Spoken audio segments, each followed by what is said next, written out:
Kilala ang Pilipinas sa mga likas nitong yaman at kabilang na riyan ang mga bulkan. Ito ay mga uri ng bulkan na pumuputok.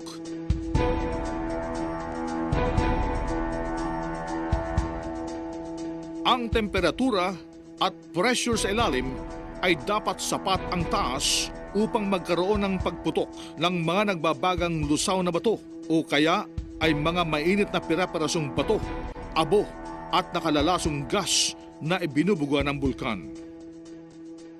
Bago pa man magkaroon ng aktibidad ng bulkan, alamin ang sistema ng pagbibigay babala, emergency plans sa inyong komunidad, lalo na ang mga ligtas na ruta ng paglikas.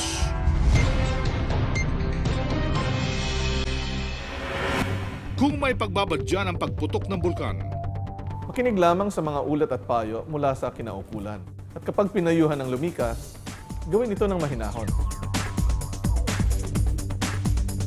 Bago umalis ng bahay, siguraduhin may dalang mga pagkain, tubig, damit, pera, goggles, face mask, at emergency survival kit.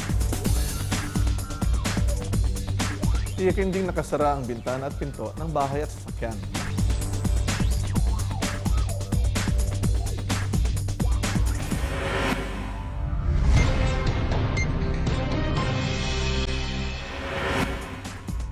at kapag pumutok na ang bulkan at may pagbagsak ng abo sa inyong lugar, takpan ng ilong at bibig ng dust mask o basang panyo.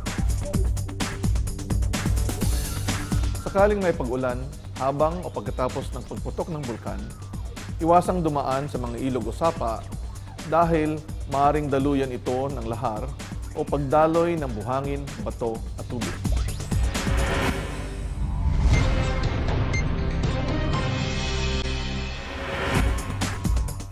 at kapag humupa na ang pagputok ng bulkan, Hintayin ang go signal ng otoridad kung maaari nang bumalik sa inyong komunidad.